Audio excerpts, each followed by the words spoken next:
2004 terjadi tsunami, nya kahana moho oleh ahli waris duma. Nyan ba bank kok le di bank. Yang ba rekening bank ke cukup je hana poli anu. Banknya wajib memberi pengumuman. Kahana mungkin kali mangtun urang hana aja-aja. Dia harus memberitahu pengumuman. Dibuat pengumuman di media, bahasa hari ini hari koran. Damang pengumuman atas nama ini. Jika ada ahli waris dan termohon untuk mendatangi bank, tentu dengan membuat syarat-syarat yang berlaku. Oh, mai pegah haji ahli waris, horat ahli waris. Rat anu, rat ma, rat ya, kan benar. Menyaino selagi na penetapan mahkamah syariah. Jadi lehme bak mahkamah syariah yang berhak mendapat harta sipulin. Jadi dia terhadap mayat ini nasabnya. Itu disebutkan nanti.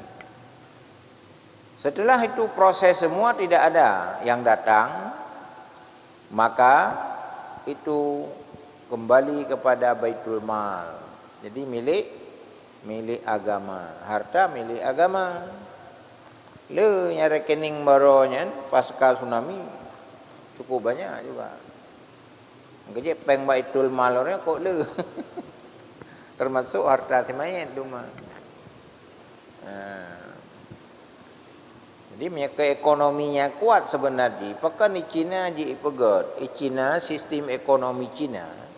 Nyan sistem grup. Jadi grup yang bahasanya kan jamaah.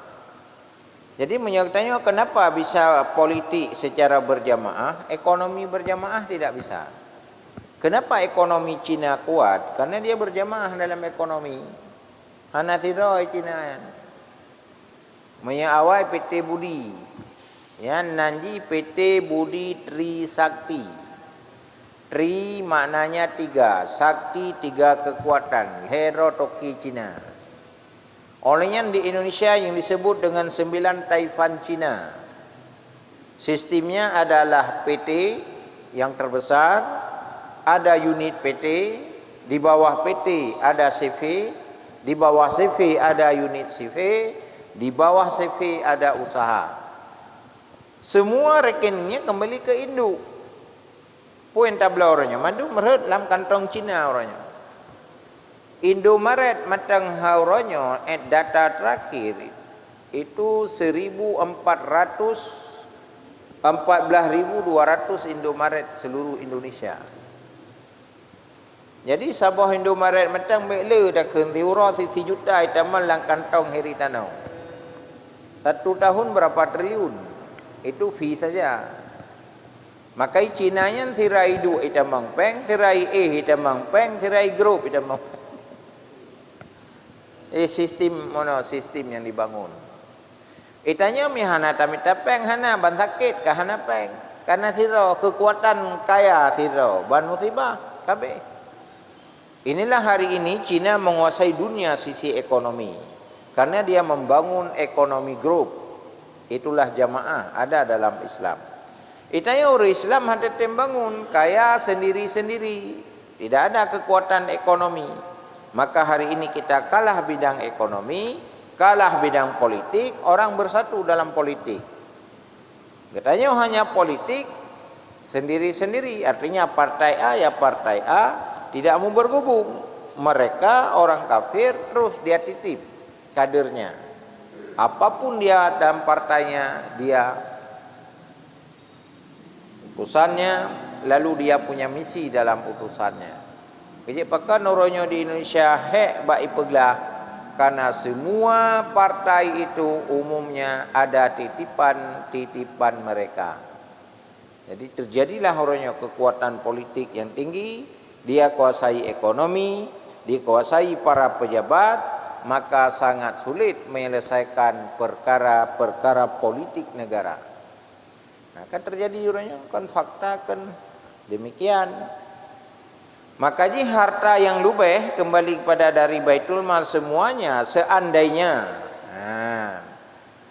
Di dalam Islam, ahli pakar ekonomi syariah, dia membangun dari uang titipan yang tinggal dari di Baitul Mal, taruhlah tak pegat Sabah Mall, padu retuh juta habis. 200 juta hanya takkan. 200 miliar. Taruhlah 500 miliar. setengah triliun umpamanya. Itu kan bisa dibangun.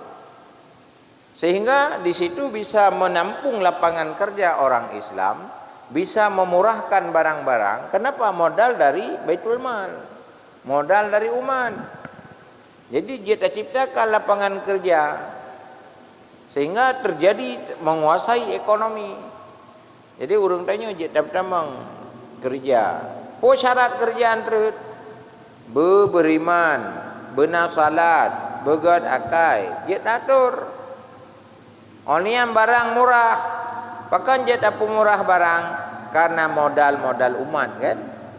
Menyegoi publol heriba, ditanya je dua dibai mertu. Kenapa? Modal umat. Sehingga terjadilah putaran ekonomi yang tinggi. Makanya di dalam Islam ketika harta tidak ada, terjadi perkampulan harta, itulah untuk memberi solusi ekonomi kolektif, ya, secara berjamaah. Jadi harus bersatu. Jadi ulanya tanya yang baru terdepu syariat itu adalah bersama di dalam politik. Bagaimana syariah dalam ekonomi? Syariat di Aceh itu lebih dominan dahulu adalah menyepicera orang mencewek mesti. Ana itu orang. Ya, itu juga benar. Tapi kenapa lebih dominanan? Ekonomi tidak kita dominankan. Politik kita tidak pikirkan. Padahal juga nyawa di dalam bergerakan ekonomi dan politik agama.